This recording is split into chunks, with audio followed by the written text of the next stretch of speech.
ययाती वि.स. खांडेकर लिखित मराठी कादंबरी वाचन. भाग 7. माझे शरीर रक्षक मागाहून सावकाश येत होते. त्यांच्या चालीने अंगिरस ऋषीच्या आश्रमाकडे जायला माझा घोडा कंटाळला. माझ्यासारखेच त्याचे मन अवखळ असावे. वाऱ्याशी स्पर्धा करण्यात त्याला विलक्षण आनंद होत होता. हा हा म्हणता मी आश्रमाजवळ आलो. सायंकाळ झाली होती. समोरच्या झाडीतून कृष्ण धूम्र रेखा निळसर आकाशाकडे वक्र गतीने जात होत्या.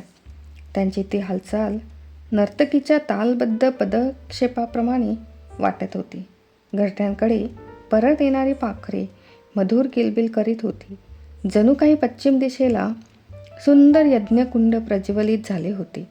त्यात मेघखंडाच्या आहुती दिल्या जात होत्या आणि हे सारे पक्षी ऋत्विज बनून मंत्र म्हणत होते. नाना प्रकारची पाखरे घरट्यांकडे परतत होती. राजवाड्यात सुद्धा रंगाचे इतके वैचित्र्य मी कधी पाहिले नव्हते. मी घोडा थांबविला. त्यात तरल गाणाऱ्या रंगाकडे मुग्ध होऊन मी पाहू लागलो. एक पचरंगी पाखरू उडत उडत माझ्या समोरून जाऊ लागले. त्या रंगाचा मोह मला अनावर झाला. त्या पाखराला बाण मारून खाली पाडावे आणि त्याची सुंदर पिसे आपल्या संग्रही ठेवावी अशी इच्छा माझ्या मनात प्रबळ झाली. मी धनुष्याला बाण लावला. इतक्यात माझ्या कानावर कुणाचे तरी कठोर शब्द आले. हात आवर. ती विनंती नव्हती, आज्ञा होती. मी चमकून वळून पाहिले. त्या पाखराचे चित्रविचित्र रंग पाहण्याच्या नादात माझे आजूबाजूला लक्षच गेले नव्हते. डावीकडच्या वृक्षाच्या शाखेवर एक ऋषिकुमार संध्येची शोभा पाहत बसला होता. माझ्याच वयाचा असावा तो. त्याच्या आज्ञेचा मोठा राग आला मला. पण नकळत माझा हात आधीच खाली गेला होता. त्याच्यापेक्षा मी स्वतःवरच अधिक रागावलो. पुढच्या क्षणी वृक्षावरून त्याने खाली उडी टाकली आणि माझ्याजवळ येऊन तो म्हणाला, अंगिरस ऋषीचा आश्रम आहे हा. मी कुर्र्याने उत्तरलो, ते ठाऊक आहे मला. या आश्रमाच्या परिसरात तू या पाखराची हत्या करणार होतास. तो अधर्म झाला असता. मी क्षत्रिय आहे. हिंसा हा माझा धर्म आहे. स्वतःच्या संरक्षणाकरता किंवा दुर्जनांच्या पारिपत्याकरता केलेली हिंसा हा धर्म होऊ शकतो. या मुक्या निष्पाप प्राण्याने तुला कोणता त्रास दिला होता? त्यानं कोणतं वाईट कृत्य केलं होतं? त्या पाखरांचे रंग फार आवडले मला. मोठा रसिक दिसतोस तू. पण ज्यानं तुला रसिकता दिली आहे त्यानंच त्या पाखराला जीव दिला हे विसरू नकोस. मी चिडून म्हटले, असली निरस प्रवचनं देवळात गोड लागतात. तो ऋषिकुमार हसत म्हणाला, तू एका देवालयातच उभा आहेस. तो पहा, पश्चिमेकडे या देवळातला नंदादीप मंद मंद होत चालला आहे. जरा वर पहा. आता या मंदिरात निरांजनामागून निरांजन प्रज्वलित होत जातील. वेशावरून तो एक साधा ऋषिकुमार दिसत होता, पण त्याची ही बडबड ऋषीपेक्षा कवीला शोभेल अशी होती. त्याचा उपहास करण्याकरता मी म्हटले, कविराज, आपल्याला घोड्यावर बसता येतं काय? नाही. मग आपल्याला मृगयेचे सुख कधीच मिळणार नाही. पण मीही शिकार करतो. कसली? दर्भाची. उपहासाने भरलेल्या स्वरात मी प्रश्न केला. त्याने शांतपणे उत्तर दिले, माझ्या शत्रूंची. वल्कल नेसणाऱ्या आणि पर्णकुटीत राहणाऱ्या ऋषिकुमारालाही शत्रू असतात. एकच नाही, पुष्कळ. शत्रूंशी लढायला तुझ्यापाशी शस्त्र कुठं आहेत?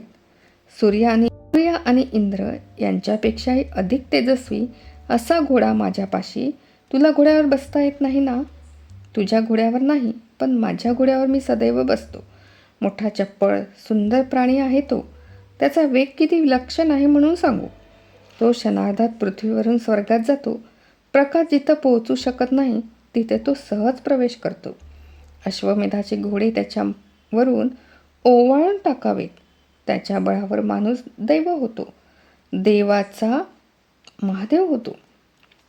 तो वर्मी लागेल असे बोलत असावा, मात्र त्याच्या बोलण्याचा अर्थ मला नीटसा कळला नाही.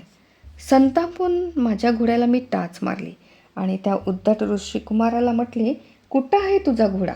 तो तुला दाखविता येणार नाही मला. पण अष्टप्रहर तो माझ्यापाशी असतो. माझ्या सेवेसाठी सदैव जागृत राहतो. त्याला नाव बिव काही आहे की नाही? आहे. त्याचं नाव काय?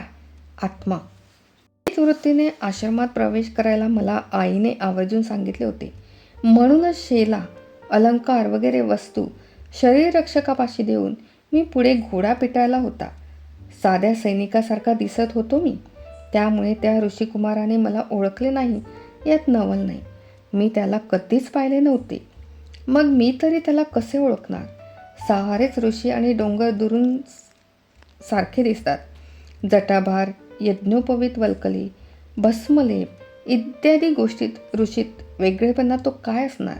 मात्र त्या दिवशी रात्री प्रार्थनेच्या वेळी अंगिरस ऋषींनी जेव्हा त्याची आणि माझी ओळख करून दिली तेव्हा मी चपापलो. तो कच होता. देवगुरु बृहस्पतीचा मुलगा, शांती यज्ञातला एक प्रमुख ऋत्विज.